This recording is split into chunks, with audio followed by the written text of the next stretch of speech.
Bom, pessoal, bom dia aí a todos. A gente está ainda estou esperando começar aqui o pessoal entrar, mas já queria aí dar uma, acho que a gente já dá para começar aí, já chegamos com mais de 20 pessoas.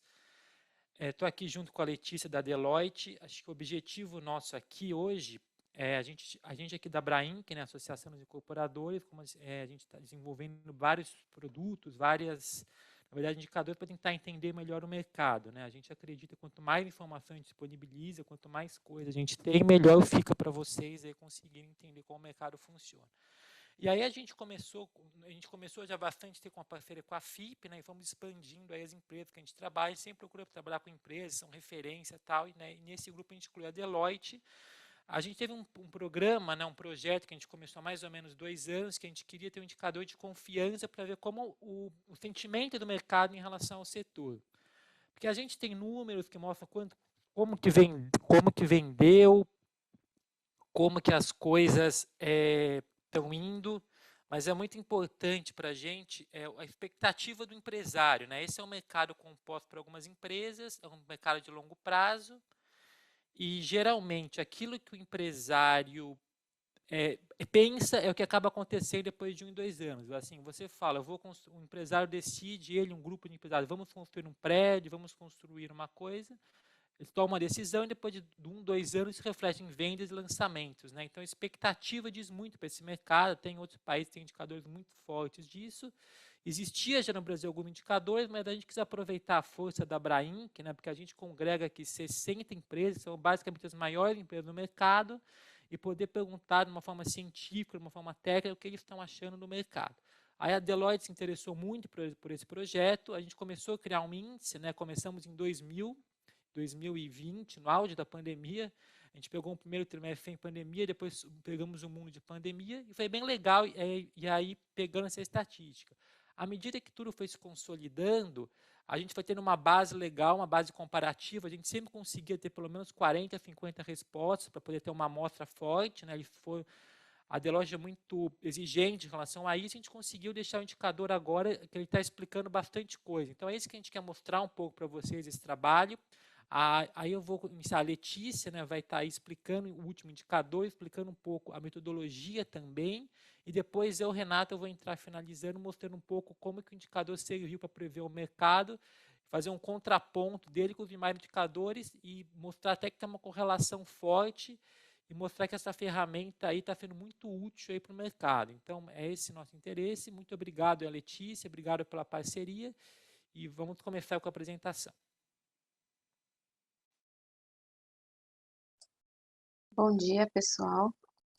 Vou compartilhar minha tela aqui.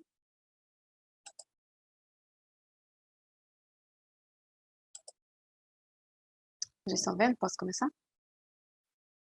Pode sim, Letícia. Eu Bom, esqueci de falar também, quem quiser fazer pergunta, tal, pode usar o chat, tá? A gente está disposto aí a falar, é só vocês mandarem uhum, perguntas que a gente vai respondendo, tá bom?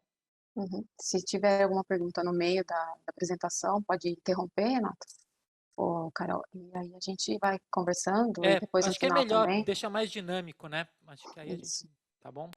tá bom. Então vamos lá. Então vou apresentar para vocês o indicador de confiança desse trimestre que a gente finalizou agora, né, o primeiro trimestre de 2022. Em relação à amostra, né, como o Renato comentou, nós temos feito esse levantamento já há quase 2 anos. Normalmente, nós realizamos o levantamento no finalzinho do trimestre, assim, a última semana do trimestre e nos primeiros 15 dias do mês seguinte ao trimestre que se encerrou. Nesse último levantamento, nós tivemos 47 empresas participantes. Vale ressaltar que a amostra desse nosso indicador, ela é uma amostra bem qualificada, então são executivos, né, de construtoras e incorporadoras do segmento imobiliário residencial. Como o Renato comentou, normalmente essa amostra ela varia entre 45, 50, já passamos um pouco mais de 50 empresas em alguns levantamentos. Nesse último levantamento, o segmento de atuação dessas 47 empresas é 30% apenas Casa Verde e Amarela, 36% apenas médio e alto padrão e 34% atuam em ambos os segmentos. essa distribuição do segmento de atuação normalmente fica dentro dessas porcentagens aí no decorrer desse nosso quase 2 anos de levantamento. Trouxe primeiro aqui para vocês o retrato desse trimestre para depois mostrar a evolução do nosso indicador nesses últimos anos. Então, como que é o levantamento? O que que a gente pergunta? A gente pergunta se teve redução, manutenção ou aumento nesse trimestre em relação ao anterior. Então, o que que eu vou mostrar hoje aqui? É o que os executivos responderam no primeiro trimestre de 2022 em relação ao último de 2021. E além do que aconteceu, né, do passado, a gente também pergunta qual a expectativa para vendas e preço dos imóveis para os próximos 3 meses, né, para o próximo trimestre, para os próximos 12 meses, que é o ano, e em relação aos preços, a gente também pergunta aí em longo prazo, nos próximos 5 anos. E aí a gente consegue tirar esse retrato do nosso trimestre. E essas respostas, para facilitar a leitura, nós transformamos em notas. Então, as notas elas vão de 1 a 3, de forte redução para forte aumento, né, que exemplificado aqui nas cores desse gráfico. Então, cada item, por exemplo, casa verde e amarela, procura de casa verde e amarela, vai ter uma nota e vai ter uma cor ali no gráfico. E assim por diante para todos os nossos indicadores. E então eu vou agora nos próximos slides mostrar para vocês qual foi o resultado desse trimestre que a gente acabou de levantar. Então, a gente tem primeiro aqui o indicador de procura, né? Como foi a procura dos imóveis nesse primeiro trimestre de 2022? Em geral, a gente teve uma manutenção na procura dos imóveis residenciais, sustentada principalmente pela Casa Verde e Amarela, né? Pelo segmento de Casa Verde e Amarela, porque em relação ao médio e alto padrão, os executivos relataram na nossa pesquisa que teve uma leve redução aí em relação ao trimestre anterior. E esse cenário, né, de manutenção em geral, manutenção de Casa Verde e Amarela e leve redução do médio e alto padrão, ele é refletido sobretudo nas vendas também. Então a gente vê que as vendas e a procura, elas estão realmente bem ligadas. Para as vendas, a gente vê uma visão geral aqui de manutenção. Então, no primeiro trimestre desse ano, a gente viu uma manutenção tanto para a Casa Verde e Amarela, quanto para médio e alto padrão, em relação ao último trimestre de 2020. E os executivos que participaram da pesquisa nesse trimestre, eles relataram que para o próximo trimestre, que é esse que está ocorrendo agora, e nos próximos 12 meses, né, o próximo ano, as vendas devem se manter em relação ao primeiro trimestre desse ano. Então, em geral, os executivos esperam manutenção de vendas em 2022, né? O setor deve seguir estável. Isso vem principalmente por conta da alta dos preços, né? A gente vê aumento de custo, enfim, que está refletindo no aumento dos preços dos imóveis. E nesse primeiro trimestre de 2022, a gente, em geral, a nota foi um aumento, né, 2,59, em relação ao último trimestre de 2020. Isso também sustentado principalmente pelo forte aumento em CVA. Também tivemos aumento em MAP, mas principalmente um aumento em CVA. E em curto prazo, né, nesse próximo trimestre, em geral também é esperado um mesmo cenário, né, de forte aumento de preços, principalmente para CVA e um aumento em MAP. E em médio prazo, né, do próximo ano e em longo prazo, esperados fortes aumentos de preço de imóveis, puxados principalmente pelo custo. Então, resumindo, a gente tem nesse trimestre o aumento de preços que vem impactando, né, o setor de construção. Então, assim, só para exemplificar aqui, para comparar, a gente trouxe no acumulado de 12 meses, o índice de custo de construção teve um aumento de 11,7%, o índice de preços do consumidor também um aumento de 11%, e na mesma direção, o nosso índice geral de preços de imóveis residenciais teve também um aumento de 11% nesse primeiro trimestre de 2022, em relação ao último trimestre do ano passado. Todo esse aumento de preços, combinado com a tendência de alta dos juros, né, no país, estão impactando a procura por imóveis, e a gente já viu nesse último trimestre, uma queda na procura e, consequentemente, uma leve queda nas vendas dos imóveis residenciais nesse último trimestre. Apesar de todo esse cenário, a gente tem visto que os executivos que participam da pesquisa, eles estão, de certa forma, otimistas com o setor, porque eles têm, a maioria deles, a grande maioria deles, tem procurado adquirir terrenos para novos empreendimentos nesse trimestre, e nos últimos levantamentos que nós fizemos, e a tendência para os próximos também deve seguir assim. E também uma grande tendência de lançamento, né, de novos projetos para esse ano ainda. Então, apesar de todo esse cenário, os executivos ainda assim estão otimistas para 2022. Agora, nos próximos, eu vou passar para vocês o histórico desse nosso indicador, que a gente tem esse retrato trimestral, e ao longo, né, dos nossos levantamentos, agora a gente consegue ter uma visão geral desse histórico. Então, nós temos aqui o nosso histórico, né, para o índice de preços, e a gente vê que realmente tem tido um aumento dos preços, né, da nossa série histórica. A gente vê aqui que, em relação ao último trimestre, CVA teve um aumento de 13%, para a MAP a gente teve um aumento de 10% no índice de preços. Esse realizado está muito em linha com as expectativas que a gente viu nos primeiros, né, levantamentos que nós fizemos. Então, a tendência ainda é de alta nos preços dos imóveis aí para os próximos trimestres.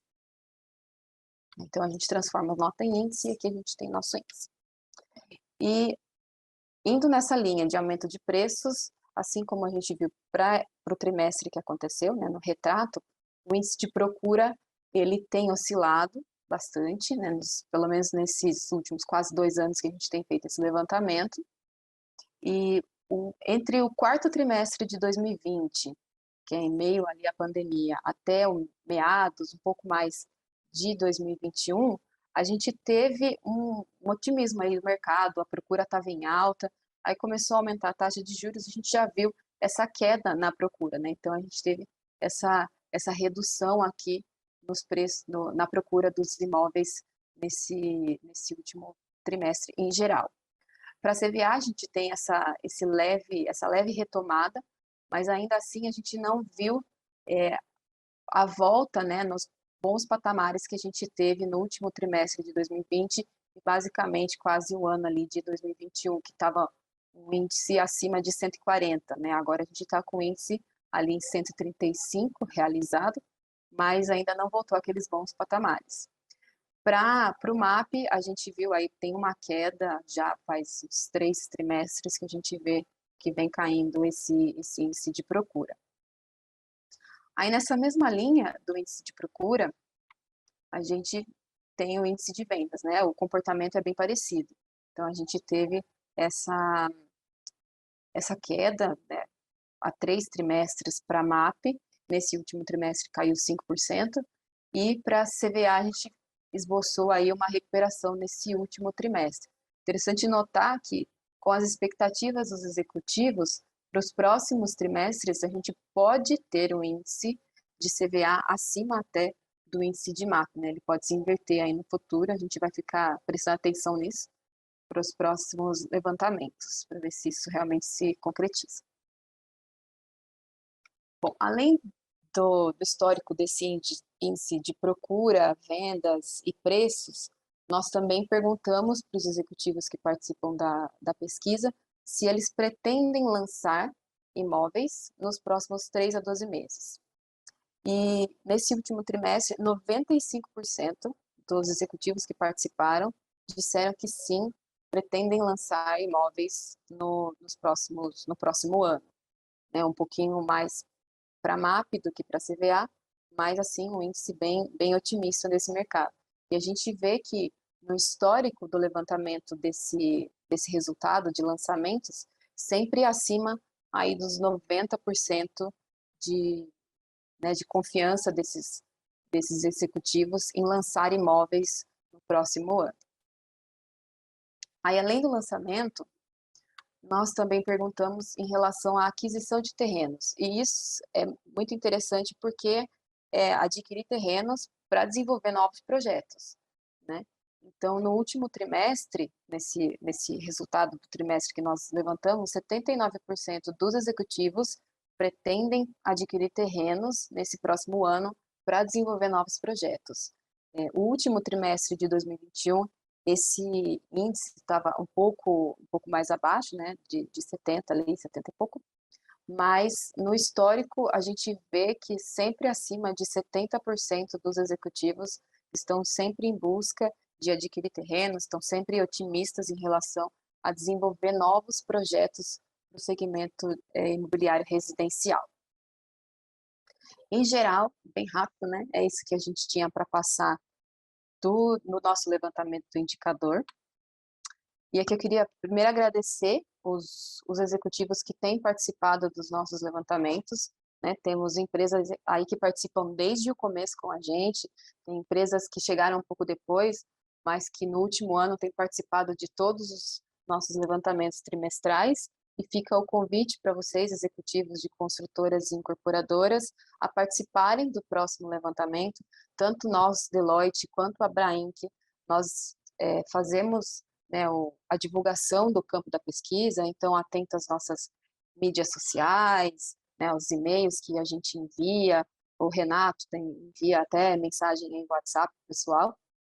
Então a gente convida vocês a participarem dos próximos levantamentos. Em relação ao segundo trimestre desse ano, o levantamento deve acontecer aí finalzinho de junho, primeiros 15 dias de julho, e lá para frente, o terceiro trimestre de 2022 deve acontecer aí no comecinho de outubro. Então fica o convite para vocês participarem, e se tiverem alguma dúvida, se hoje por acaso não fizerem alguma pergunta, mas mais para frente surgir alguma dúvida, nós estamos à disposição, tanto eu quanto o Giovanni, né, que estamos mais à frente da pesquisa aqui na Deloitte. Se vocês acessarem a página Deloitte de Real Estate, o levantamento do indicador está sempre lá, atualizado. Ainda não atualizamos o desse trimestre, a gente estava esperando esse webinar acontecer, mas hoje ainda vamos atualizar no nosso site com esse trimestre aqui. E é isso, Renato. Então, legal, muito obrigado aí, Letícia, acho que excelente apresentação. Antes de passar a bola para o Giovanni, enquanto você falava, a audiência subindo, a gente chegando a mais de 70 pessoas aí já nos ouvindo, nos vendo. Acho que o que é legal aí, Letícia, primeiro ponto, a metodologia, grande parte das respostas a gente pega mesmo por WhatsApp, porque eu faço contato como presidente da empresa e o presidente daqui é o presidente geralmente da grande empresa, e o cara responde em 1 minuto, assim, ou seja, ele não recorre a relatório, é o que ele tem na cabeça mesmo, isso que é o legal desse índice, é o que ele está escutando, ele não está vendo um relatório, ele está realmente falando o que ele está achando que vai acontecer. E é o cara realmente o grande que está respondendo. É claro que a gente mistura um pouco, mas geralmente é esse perfil e a gente é muito rígido com isso até, tá? A gente está querendo colocar mais empresas, mas a gente quer realmente pessoas tomadoras de decisão respondendo. É isso que eu acho que faz a diferença desse indicador em relação aos outros. A seleção da amostra é muito rígida. Eu acho, Letícia, tem vários inputs interessantes aqui, tá? Eu vou passar um pouco eles no final da minha apresentação para cruzar expectativas com realidade e até algumas respostas antigas com o que deu, mas eu acho que está tudo muito em linha com o que a gente espera. A procura é realmente, no CVA, por exemplo, ela continua em manutenção, talvez o que não está concretizando no momento é o preço com a renda das pessoas, porque quanto o preço da construção sobe, a renda das pessoas cai na baixa renda, isso eu acho que é um input importante.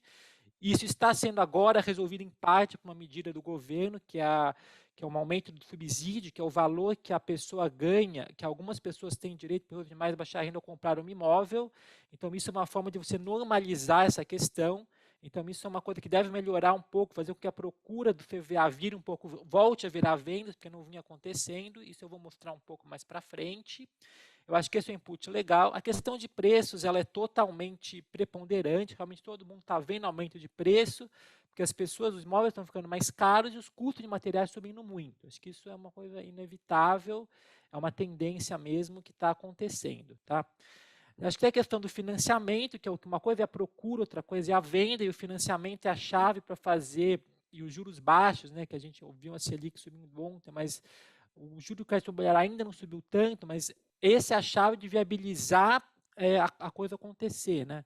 E o Casa Verde e Amarela, lembrando, tem uma taxa que não depende aí da Selic, uma taxa independente. Mas o segmento é afetado um pouco porque a renda das pessoas caiu, a renda média brasileira caiu uns 10%. Então, acho que esses são só alguns inputs que eu coloquei aqui antes de passar para o Giovanni. A gente está com umas perguntas, Letícia, só para o Uhum. pessoal. Acho que é legal, antes de passar para o Giovanni, a gente ver se a gente responde aí, que acho que é legal. O pessoal perguntou, mas acreditamos que esse cenário irá mudar nesse trimestre? Eu acho que esse trimestre a coisa, aí da minha opinião pessoal, melhora um pouco por Casa Verde e Amarela em função dos subsídios, tá? É o que eu acho que a situação vai melhorar um pouco por Casa Verde e Amarela que vinha sofrendo em relação aos subsídios. E o Uhum. MAP está performando bem, tá? Pelo menos algumas empresas estão performando bem melhor do que se imaginava, tá? Então é um pouco o que eu acho. Sobre o material, vai ser sim disponibilizado, né, Letícia? Acho que a gente não vai Isso. passar o link.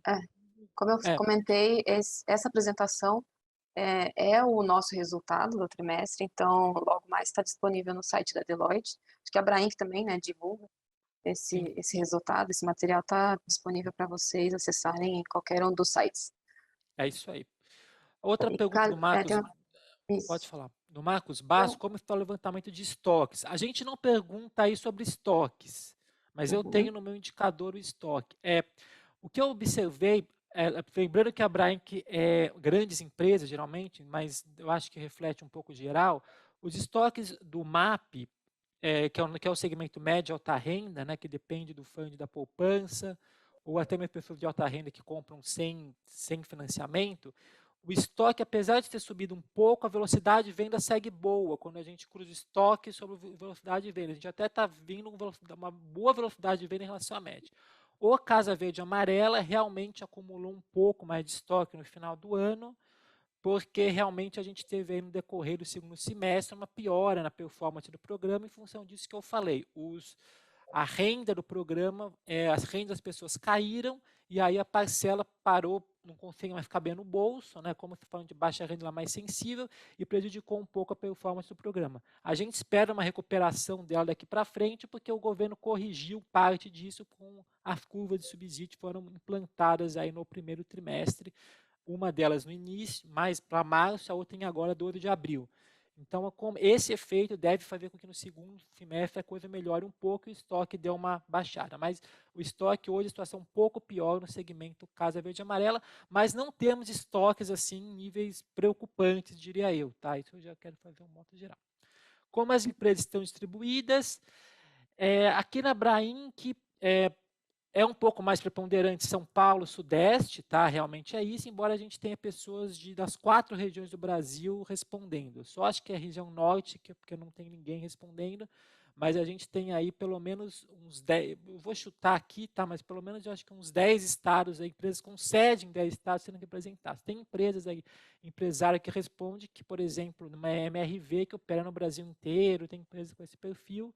A gente não Uhum. pondera isso pelo tamanho da empresa, cada voto aí vale um, mas aí é uma amostra, digamos, é uma amostra Brasil um pouquinho mais viesada para São Paulo, digamos assim. Bom, acho que é Mas isso aí. pesar que a maioria as grandes empresas, elas atuam no Brasil É, como um todo, né? E as do essa é Casa uma Verde e pergunta que a Amarela gente atuam no faz. Brasil como um todo, e as do MAP geralmente atuam no Sudeste, digamos assim, é um pouco mais difícil atuar no Nordeste.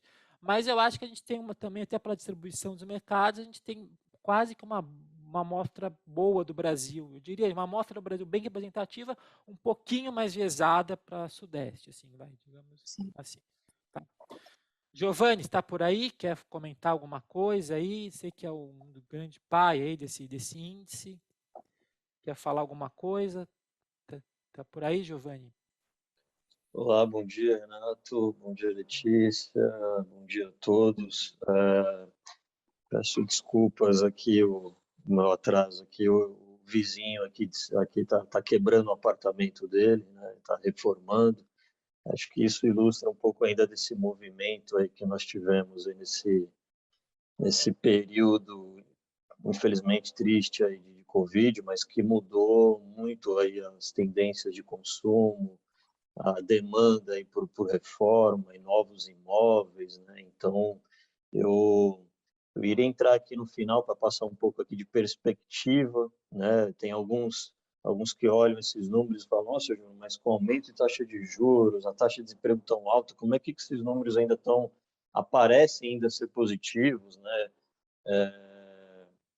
As construtoras ainda buscando adquirir novos terrenos, né? Mas acho que já bem aí explicado aí também pelo Renato, né?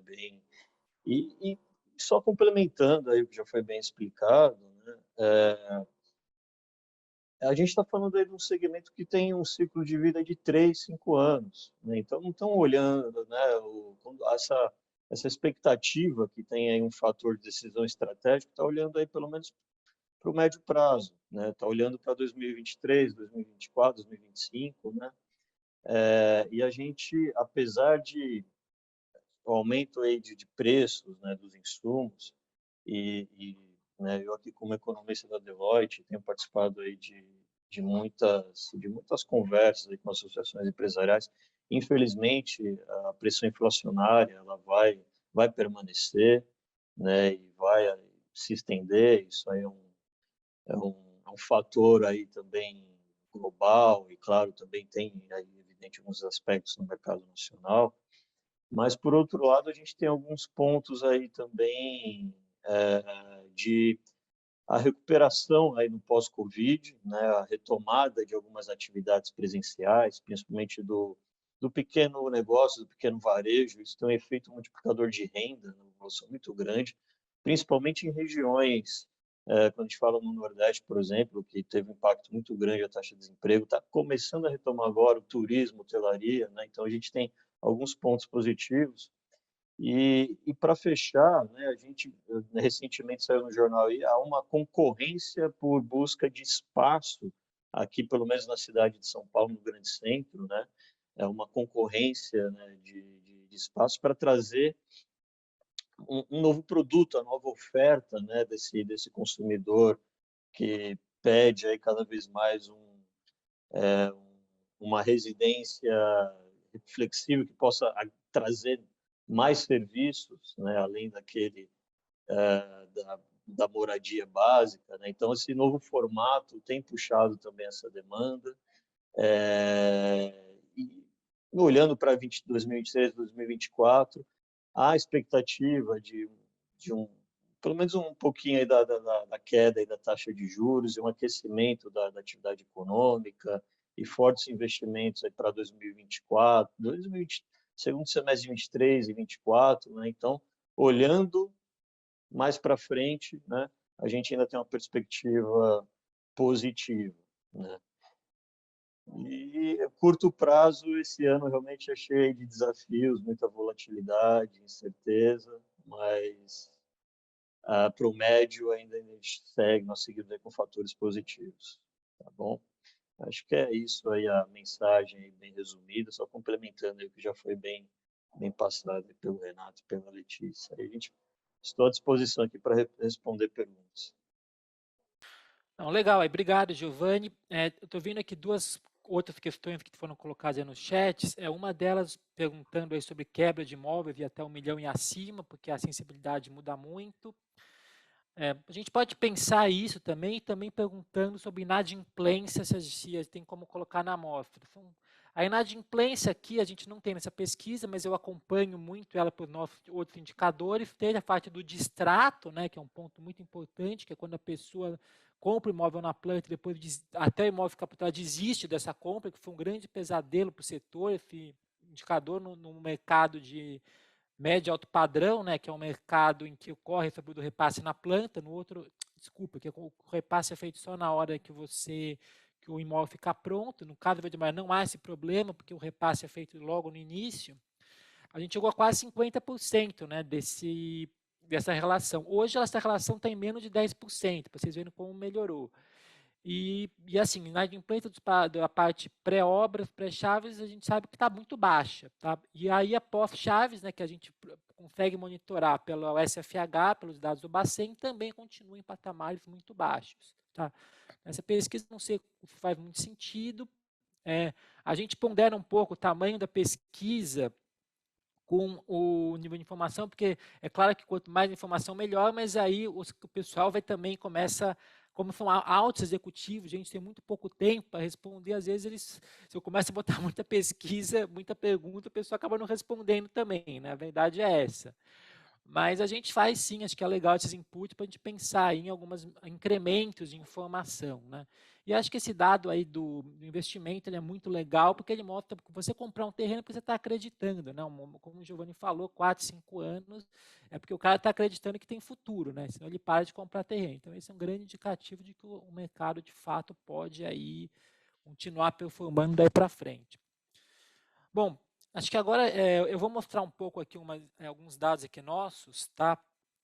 Para a gente ver aqui o que a gente pode cruzar um pouco uma realidade, ver quanto essa pesquisa aí fazer um link aí do que está acontecendo, tá? Acho que esse é o objetivo aí, acho que tá conseguindo ver todo mundo aí? Legal. Aqui, eu vou passar bem rápido com isso, tá? Não é nem muito meu objetivo, só para mostrar um pouco em que nível está o mercado quando a gente olha. Aqui é uma outra amostra, é uma amostra menor de 20 empresas, mas são dados reais da Brainc-FIP, tá? Então, aqui não é expectativa, é realidade pós-fato. Aqui, no que a gente vê ali é tentar prever o futuro. Vocês percebem aqui que, primeiro, quando a gente olha lançamentos e vendas, a gente está no nível meio recorde, assim, os números foram aumentando e os dados de 2020 foram os melhores de todos desde que a pesquisa iniciou. Ou seja, quando a Letícia fala que uma manutenção, pode parecer a manutenção é ruim, mas é uma manutenção de um bom patamar. Acho que isso é uma coisa interessante de ser observada, tá? É uma manutenção de um patamar bom. A gente olha realmente, eu gosto de acompanhar um pouco ao longo do trimestre, né? Você vê que foi um crescimento, tudo bem, mais vendas no quarto trimestre, como sempre costuma acontecer, e as vendas focadas muito fortes até o segundo, isso que gerou um pouco do estoque. Aí no final o lançamento subindo 27, vendas 4, porque realmente o segundo semestre as coisas pioraram um pouco o cenário macroeconômico.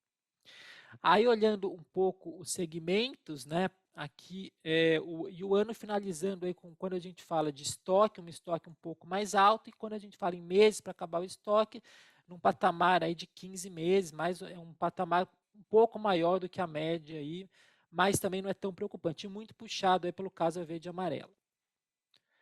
Então aqui eu mostrando um pouco para o segmento, o segmento casa verde e amarela, vocês veem sim, apresentou um declínio até de vendas, uma coisa totalmente fora da curva no último terceiro e quarto tri, quando era esperado um aumento em função daquelas coisas que eu falei. E aí, se vocês verem a própria estatística do programa, né, vocês vão receber que ele realmente piorou, e piorou porque houve a queda da renda das pessoas, basicamente foi isso aí que prejudicou o programa. Já no caso, então realmente, e aí sim vocês veem o estoque crescendo um pouco para esse segmento, por exemplo, quando a gente fala em meses para acabar o estoque. Mas isso deve se ajustar aí ao longo do ano. Quando a gente fala em MAP, a gente teve um aumento muito grande em relação ao ano passado, realmente um número até bem espantoso de crescimento, porque 2020 foi um ano em que, prejudicado pela pandemia, muitos estoques, muitos lançamentos foram postergados de 20 para 21. Então a gente tem um crescimento muito grande de lançamentos e umas vendas subindo aí num patamar de 20% aí, mais ou menos isso. A gente espera que isso talvez se mantenha, porque está muito bem esse segmento. E quando a gente olha em realmente qual foi a velocidade de venda, sim, deu o menor nível da série. Então as vendas estão num nível bom quando a gente olha isso. Aqui o distrato, né, que é um indicador fundamental para nós, que é o que eu falei que mede um pouco a inadimplência, quebra do contrato, está aí num patamar de 11% aí de extrato sobre venda, um patamar que a gente considera muito interessante, mostrando uma segurança jurídica muito forte, né? Que mais? Aqui então um resumo de tudo. A inadimplência bancária, que é um dado que a gente gosta de acompanhar, nível baixíssimo. Então quer dizer que as pessoas aí estão mostrando a força jurídica, mostrando que realmente os contratos do crédito bancário está bem aí, bem assim, ainda restrito, e as pessoas conseguindo, mostrando bastante segurança que os bancos devem continuar com apetite. Aqui são dados da BCIP, dados de financiamento. O ano passado foi o recorde absoluto de financiamento imobiliário. O financiamento imobiliário foi a grande impulsionador do mercado. A gente teve um ano que começou com taxa de 2% Selic, né, terminou com com uma taxa quase 10, mas assim, a taxa de nível imobiliário também subiu, mas ainda assim nível baixo, então ele foi o grande impulsionador. Agora, o ponto também de atenção é que grande parte disso é imóveis usados, tá? Apesar do, quando a gente olha o nível recorde, mas mais de quase 2/3 indo para imóveis usados, não imóveis novos. E tem um pouco de portabilidade, tá? Então são números grandes, mas que às vezes maqueiam um pouco a realidade por causa desse efeito.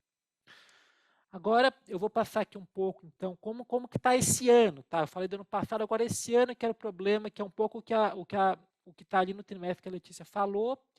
Isso que eu acho interessante a gente observar, porque estava todo mundo esperando um ano um pouco pior para o setor, né? E o que acontecendo? O mercado médio alto padrão até fevereiro performando muito bem.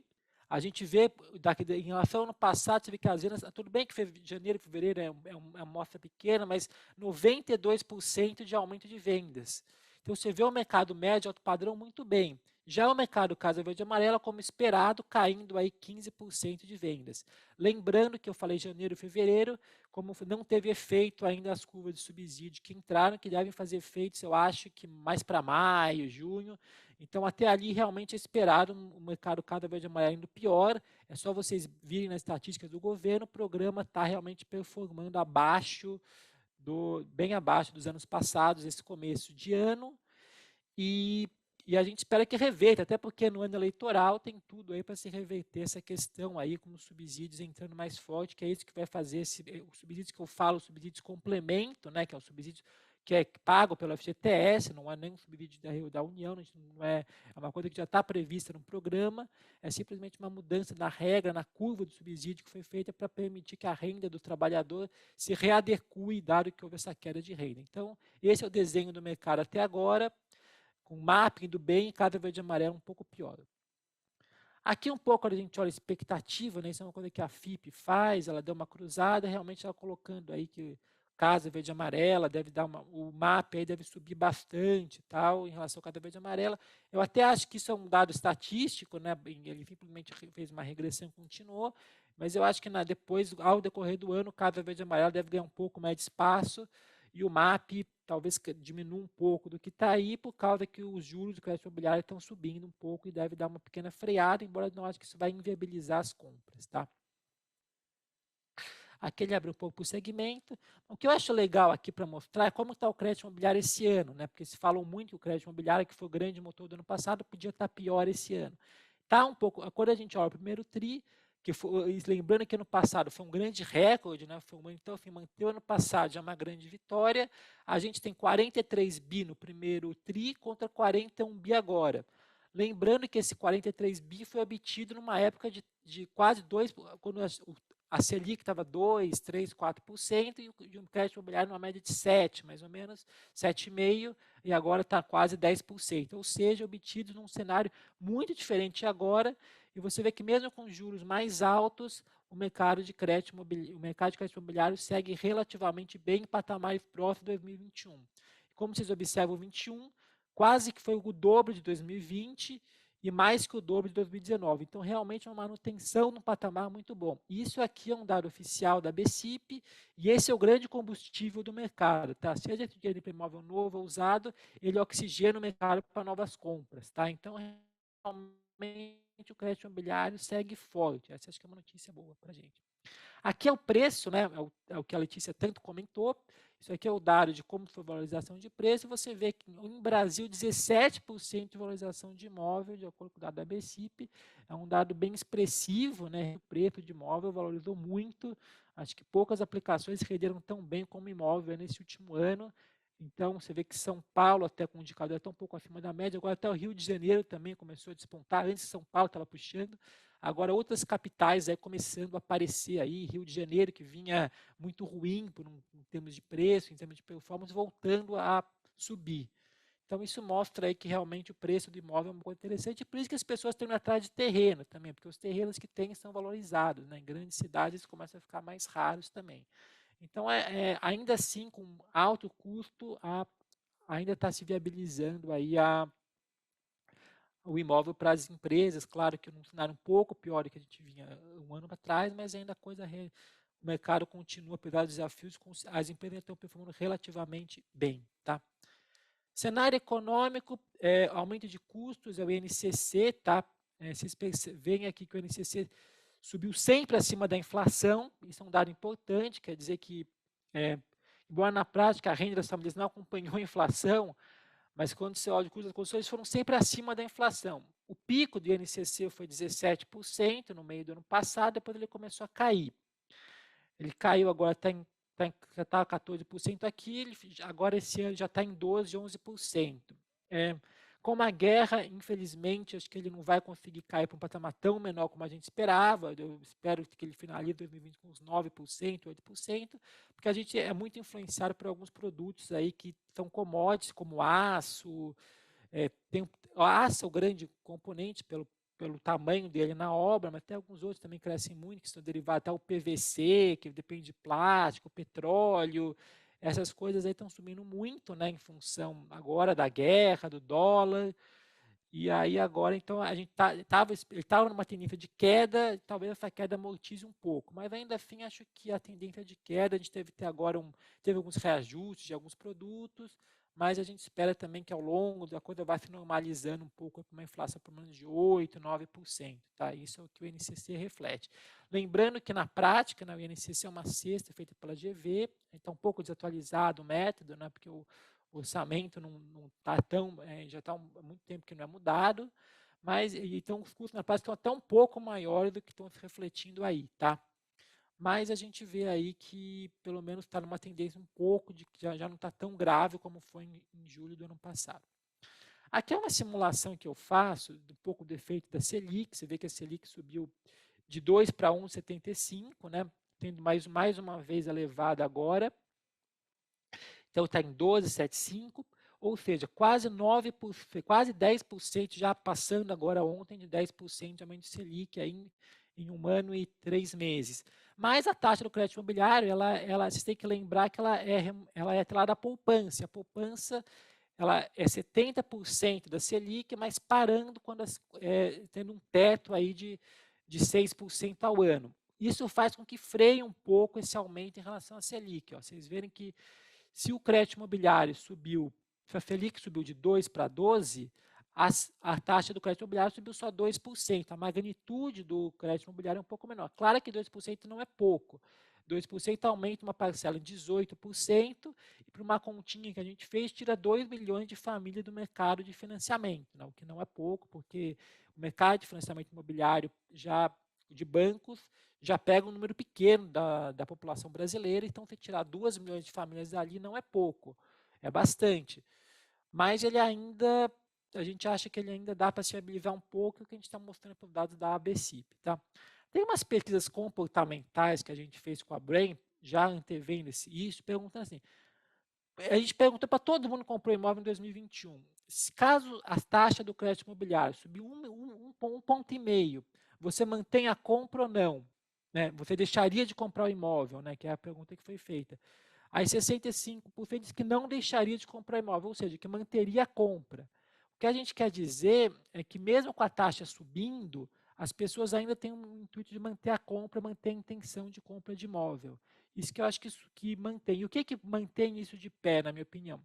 Hoje você tem muito mais opção do que você tinha 5 anos atrás. Você pode pegar uma dívida, jogar para 40 anos, você dilui esse aumento. A taxa que você pega hoje, ela não é mais definitiva.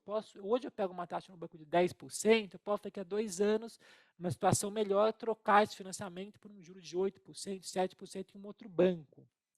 Então, são coisas assim que a gente consegue contornar melhor. E hoje o banco tem um leque de produtos grandes, antes era só TR, mas o famoso tradicional, né, que é o TR mais alguma coisa. Hoje você pode se contratar em IPCA, tudo bem que o IPCA agora não está valendo a pena, mas em pré, em poupança a mais. Você tem um leque de produtos que os bancos oferecem, que uma pessoa aí, cada um que tem seu perfil de renda, pode escolher o que é melhor. Talvez o que seja para a Letícia comprar um apartamento, ela tem um perfil.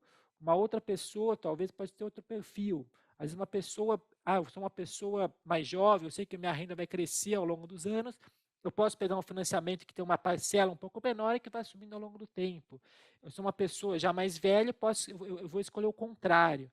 Então, você consegue ir trocando, pegar um sistema de amortização, um sistema de financiamento, que seja mais adequado para um fluxo de parcela que seja adequado para você e talvez até você consegue, via portabilidade, e ajustando isso ao longo dos anos, né? Isso eu acho que é bem interessante, possibilita que a pessoa consiga viabilizar as compras e ir se ajustando aí, porque no fundo ninguém compra a taxa, compra-se parcela, né? Acho que vocês sabem bem disso. E a gente consegue, com isso, ajustar um pouco melhor. Então, acho que a taxa hoje, apesar de a gente estar num Selic muito alto, acho que ela prejudica um pouco menos do que vinha prejudicando nos outros anos. E acho que os dados da BCIP estão corroborando isso. E quando a gente vê que realmente, quando houve até a divulgação com manutenção no final do ano passado, né?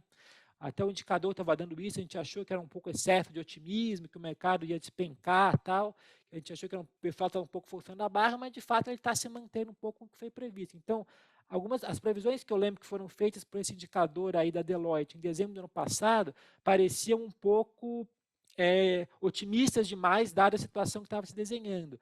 A gente às vezes achava, o mercado vai cair, o SBPA vai cair, e não está caindo até agora. Então, acho que essa expectativa que a Letícia está fazendo daqui para frente, que é via indicador, eu acho que se mantém realmente, que o mercado vai conseguir se manter aí num patamar legal. Então, acho que é isso interessante. E acho que a questão do cada verde amarela, aí acho que a gente vai começar vendo algumas melhoras em relação aí ao longo do tempo. Tá? A gente está chegando a quase 100 pessoas. Bom, vi que perguntaram aqui sobre imóveis novos e usados. A Brain que não tem, os dados que a gente tem são de financiamento e que estão mostrando isso. Tá? Há 5 anos atrás era uma proporção de financiamento 2/3 imóvel novo, 1/3 usado, e isso ao longo dos anos se inverteu para 1/3 novo, 2/3 usado. Tá? Então, mais ou menos é isso. Ao longo desse ano, eu comecei a acompanhar janeiro e fevereiro, melhorou um pouco a performance do usado em relação ao novo, mas ainda está mais ou menos nesse patamar. A gente só tem os dados aí que vêm do financiamento bancário, tá? Até porque aqui da Brain que todos os dados são de imóveis novos, que são das incorporadoras. Deixa eu ver. Acho que da minha parte é isso. Acho que deu aí para fazer um link, né, mostrando um pouco aí a assertividade aí do passado, da performance com os indicadores. Eu lembro que no passado de realmente, às vezes as pessoas, não, dá um pouco, é legal cruzar a expectativa com a realidade, mas acho que esse indicador está mostrando legal o que acontece com o mercado, de cada vez mais que eu falo para a Letícia, para o Giovanni, que a gente vai tendo respostas, a gente consegue acumulando uma série histórica, com uma base basicamente homogênea, a gente consegue ficar com uma amostra legal para tirar conclusões e tomar decisões. Né? Acho que quando a gente começou com em 2020, a gente ficava até um pouco receoso em divulgar, porque não tinha muito histórico. Hoje tem histórico e tem um histórico homogêneo, né? Então é isso que garante um pouco a confiabilidade do dado, ele vai ficando cada vez mais útil. Né? Pelo menos é assim que eu enxergo, acho que o Giovanni também defende essa teoria. Quem não responde, ele não é só restrito a quem está na Brain, isso é uma coisa importante, mais gente pode responder. A Letícia, a gente pela Deloitte também é imputado várias empresas pela Deloitte. A gente espera também que mais empresas entrem na amostra. A gente assim restringe um pouco, porque a gente não quer também ter uma amostra de 500 empresas, que as empresas muito pequenas podem até poluir, mas gente entrando é sempre bom, tá? Então a gente vai fazer um pedido aí para quem puder entrar, entre também, que a gente está aqui, se tiver que responder mais de uma pessoa da empresa, não tem problema, não tem assim, pessoas C-levels todas podem responder, e aí a Letícia faz uma limpeza aí da base depois, não se preocupem com isso, a gente é bem criterioso com isso. Então, se puder repassar, puder responder, respondam, tá? Pessoas que são C-levels incorporadoras, tá? Isso é importante, tem que ser C-level de incorporadores, não pode corretor, não pode outras pessoas, porque senão polui um pouco o nosso trabalho. Mas aí podem mandar para amigos responderem que são donos de empresas, que a Letícia aí, ela faz toda uma limpeza na base aí, caso necessário, tá bom? E vale lembrar que é bem rápido, né? 5 minutinhos consegue responder esse Nem indicador. 5, Letícia, 2 Nem minutos. Isso, só complementando aí, Renato, eu vi que teve perguntas aí para a gente avaliar, né, realmente para incluir mais algumas perguntas. Né? O Renato meio que já adiantou, a gente tem uma grande preocupação realmente no tempo e de navegação ali dos respondentes, porque, como o Renato falou, nós buscamos ali esse level, porque são perguntas estratégicas, né? A gente está mais preocupado em ver as expectativas, né? Então, quem responde aqui é o CEO, é o dono, é o presidente, né? O CFO, enfim, são as pessoas que estão ali na frente da tomada da decisão estratégica, e atingir esse público ali todo trimestre, né, precisa ser realmente uma entrevista rápida, papum, né? Então, a gente tem essa limitação, infelizmente, né? Mas, como o Renato falou, conforme a gente vai construindo e melhorando essa amostra, porque a gente, para esse índice ser comparável no histórico, a gente precisa ter uma amostra controle. Essa amostra controle significa pessoas que têm o compromisso ali de responder o questionário todos os trimestres conosco, né? E a gente tem ali uma amostra não público de não controle que responde uma vez e não responde outra. E a gente precisa fazer um cálculo de ajuste, né, em cima dessa amostra para não distorcer, né? Mas conforme a gente vai melhorando o nível, a gente consegue incluir mais perguntas. E o que a gente pode pensar também, discutir, Renan, pelo menos a gente talvez não consiga colocar todo trimestre essas perguntas, mas talvez uma para fechar o ano ou fechar o semestre, a gente coloque umas 3 ou 4 a mais aí, né, sobre inadimplência, né? Então, todas as sugestões aí de vocês aí também, super bem-vindo aqui para a gente avaliar. Bom. Verdade, acho que é por aí mesmo. A gente até perguntou, né, Giovanni, no final do ano passado, o quanto que as empresas esperavam aumentar de VGV, de lançamentos. E a pergunta foi feita, acho que o legal dessa pesquisa é que ela é muito fecha o trimestre, a gente pergunta, né? E a gente fechou, acho que em janeiro, que tinha acabado, não tinha começado a guerra ainda, isso é um fato. Mas ela tinha indicado ali um crescimento, que eu lembro na ordem de 3, 4% aí de mercado, como os CEOs estavam enxergando os crescimentos. Estava tirando até crescimento, tá? De 3, 4, 5%, um patamar já alto. Depois teve a guerra, a gente não refez a pergunta, mas também pelo que a gente apurou os dados agora, não sei se mudariam tanto assim. Mas acho que é legal no final do ano a gente fazer um pouco mais de perguntas, acho que a gente deve fazer para ir testando um pouco as respostas também, né? Excelente. Bom, Bom, estou vendo pessoal, da aqui minha no parte é chat se tem isso mais aí. alguma pergunta. Acho que Acho que não, Não. acho que obrigado aí pela participação. A gente chegou aí a atingir quase 100 pessoas aí ao longo, né? Agora estamos com 85. Uma audiência bem legal, né? Vai ficar gravado, né? Acho que no nosso YouTube aí, nas nossas redes, quem quiser depois assistir, divulgar, repassar, fique à vontade. A gente quer popularizar cada vez mais esse indicador aí, pelo menos que ele fique vira uma referência do setor. Já tem gente usando, a gente mostrou já para Banco Central, gostaram bastante, porque é um dado técnico, um dado importante. E a gente aí está querendo cada vez mais aí ter isso seguindo, né? Lembrando que a gente segue aí, tem uma auditoria aí de uma Deloitte aí, que é uma grande empresa, uma empresa com know-how fortíssimo disso, então não tem nada aqui que pode ser feito de forma viesada, a gente assina contrato de confidencialidade, então o indicador assim não tem nem se o indicador que o pessoal achar que realmente a situação está ruim, vai refletir isso para ruim ou para bem, né? Realmente isso vocês podem ter certeza que tem um nome da Deloitte por trás, que é uma empresa, uma referência mundial aí de auditoria, né? Então, eu agradeço a todos e se alguém quer fazer mais alguma consideração, Letícia, Giovanni.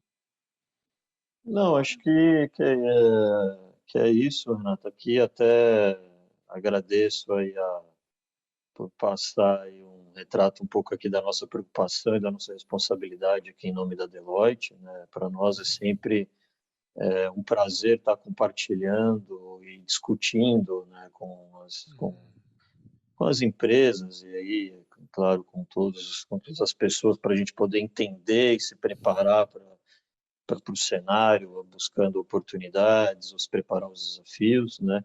E a gente aqui está, né, a Letícia, na frente da área de pesquisa, né? Então, esse trabalho que nós realizamos aqui, nós também oferecemos aos clientes para poder entender com mais detalhes aí o seu mercado, o perfil do seu consumidor, né? Então, a gente tem aqui uma equipe grande de pesquisa aí à disposição também.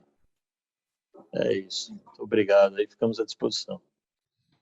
Obrigada. E também agradecer a todos que têm participado, né, dos levantamentos, todos os Combinado. executivos, que sem eles a gente não teria nosso Com indicador de certeza, confiança. não, sem resposta, o indicador morre, né?